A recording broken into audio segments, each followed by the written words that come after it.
ఓం మహాగణాధిపతయే నమః. ఓం గురుభ్యో నమః. ఓం శ్రీమాత్రే నమః.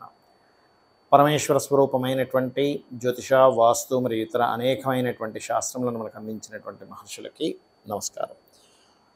హయగ్రీవ హయగ్రీవ హయగ్రీవేతి యో వదేత్తస్య నిస్సరతే వాణీ జహ్నుకన్యా ప్రవాహవత్.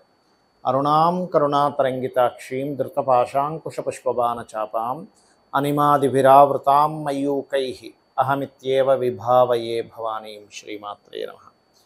ప్రేక్షకులకి ఆ లలితాంబిక అమ్మవారి యొక్క అనుగ్రహం పరిపూర్ణంగా కలగాలని మనస్ఫూర్తిగా కోరుకుంటూ మనం ఈరోజు వార ఫలితాల్లో 29వ తేదీ నుంచి 5వ తేదీ వరకు ఉన్నటువంటి గ్రహస్థితి ఏ విధంగా ఉందని చెప్పి చూసుకొని ఒక్కొక్క లగ్నరీత్యా, లగ్నం తెలియని వారు రాశిరీత్యా ఎలా చూసుకోవాలో తెలుసుకుందాం. అయితే ఇక్కడ అసలు గ్రహస్థితి ఏ విధంగా ఉంది? మీన రాశిలో రాహు ఉన్నాడు, వృషభంలో గురువు, మిథునంలో కుజుడు, చంద్రుడు సింహం నుంచి తుల వరకు సంచరిస్తాడు ఈ వారం రోజుల్లో 7 రోజులు.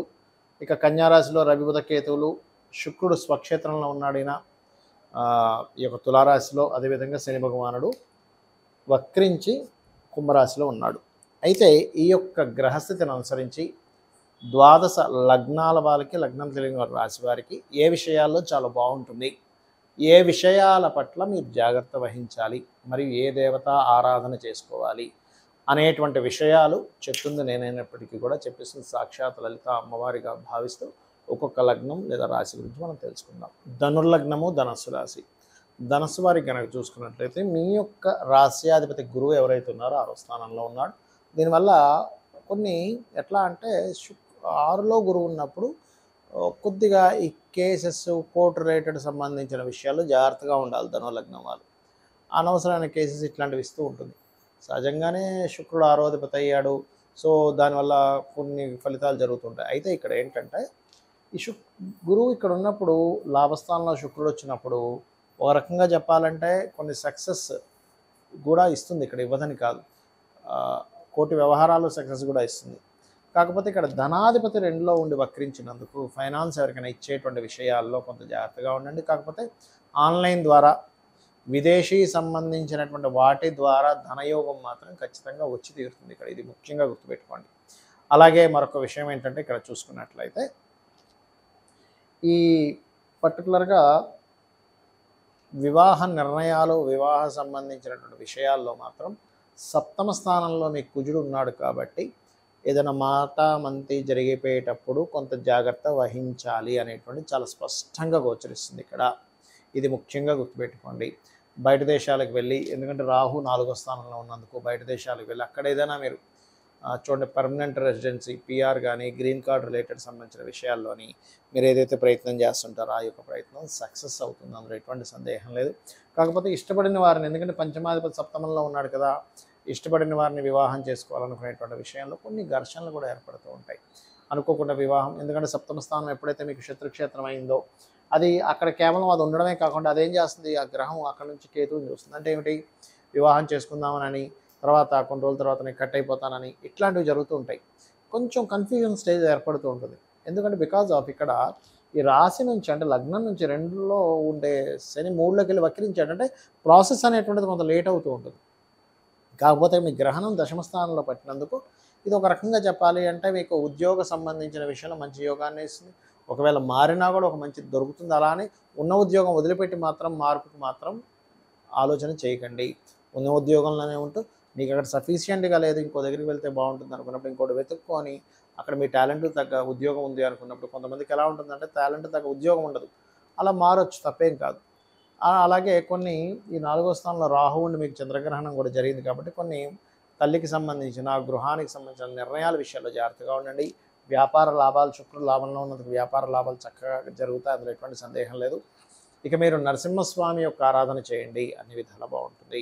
చాలామందికి ఏంటంటే వాళ్ళ పర్సనల్ చార్ట్ తెలియనప్పుడు ఏం చేసుకోవాలని చాలామంది అడుగుతుంటారు. ఏమంటే నాకు రాశి తెలియదు, లగ్నం తెలియదు, మరి ఏం చేయాలి? అలాంటప్పుడు సహజ రాశి చక్రాన్ని చూసుకొని దాని పరంగా కూడా మీరు రెమెడీస్ చేసుకోవచ్చు. ఎలాగా అంటే ఇప్పుడు చూడండి, ఇప్పుడు ఉండేటువంటి గ్రహస్థితుల్లో ముఖ్యంగా సహజ లగ్నంగా మేషాన్ని తీసుకుంటే 12వ స్థానంలోని 6వ స్థానంలోని గ్రహణాలు ఏర్పడ్డాయి.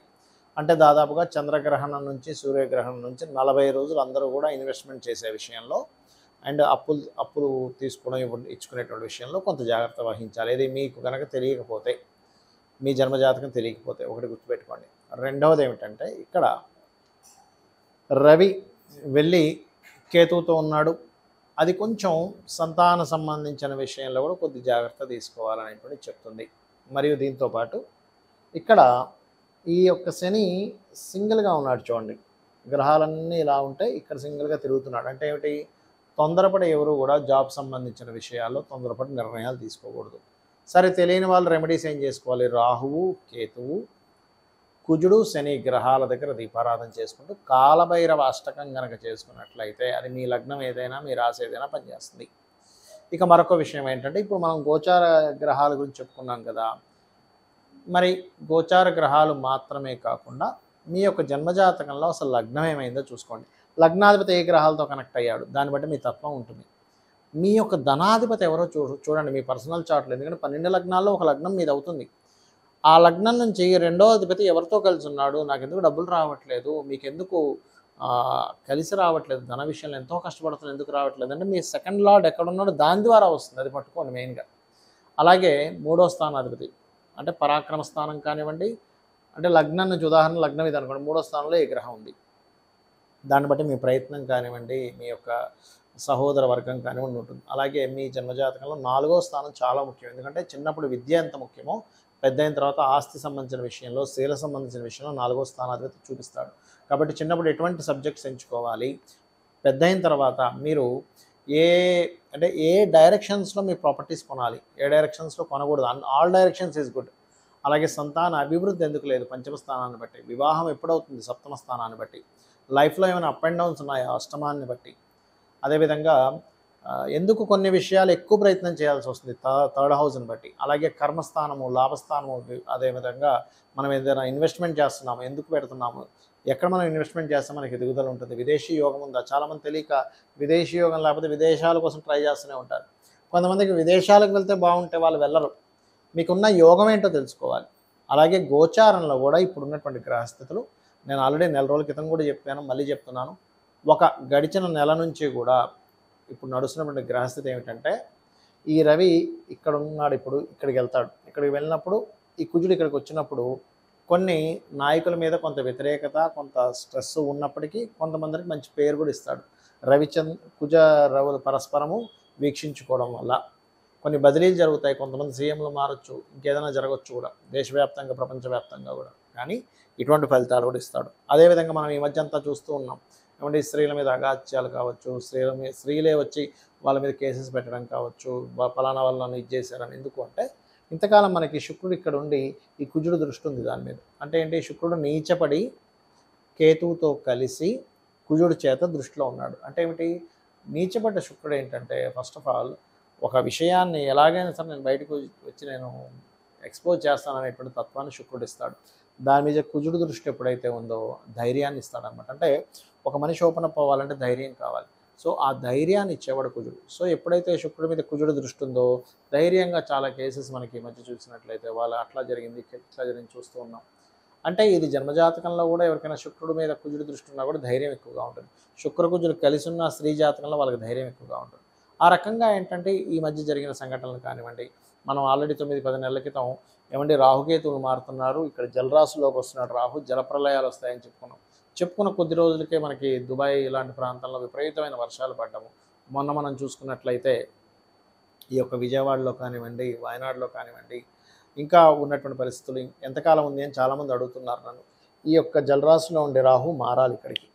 అలాగే కుజుడు ఎప్పుడైతే ఇక్కడికి వచ్చి ఈ శనిని చూస్తాడో కొంచెం ఆల్రెడీ మీకు ఎప్పుడైతే క్రోధినామ సంవత్సరం అయిందో, క్రోధినామ సంవత్సరం యొక్క ప్రభావం ఎలా ఉంది అంటే మనం చూస్తూనే ఉన్నాం, ఎక్కడ చూసినా గొడవలు గందరగోళాలు. మరి వీటన్నిటి నుంచి మనం బయటపడాలి. ఎక్కడ గొడవ జరుగుతున్నా సరే మీరు సేఫ్గా ఉండాలి, ఎక్కడ విపత్తులు వస్తున్నా సరే మనం సేఫ్గా ఉండాలంటే చేయవలసింది ఒకటే గుర్తుపెట్టుకోండి. ఇవన్నీ ఎందుకు చెప్తున్నా అంటే ఇలాంటి విపత్తుల నుంచి కూడా మనిషి ఎలా తనను తను కాపాడుకోగలడంటే కాపాడే శక్తి, పోషించే శక్తి అమ్మవారు. కాబట్టి అమ్మ అంటేనే చూడండి పోషణ, రక్షణ. కాబట్టి అమ్మవారి సాధన చేయండి, చండీ వినండి, చండీ పారాయణం చేస్తూ ఉండండి, చండీ పారాయణం వినండి. మీరు ఒకవేళ చేయించుకోలేకపోతే మీకు మీరుగా వినండి. అన్నిటి నుంచి అమ్మవారు కాపాడుతుంది. శ్రీమాత్రే నమః.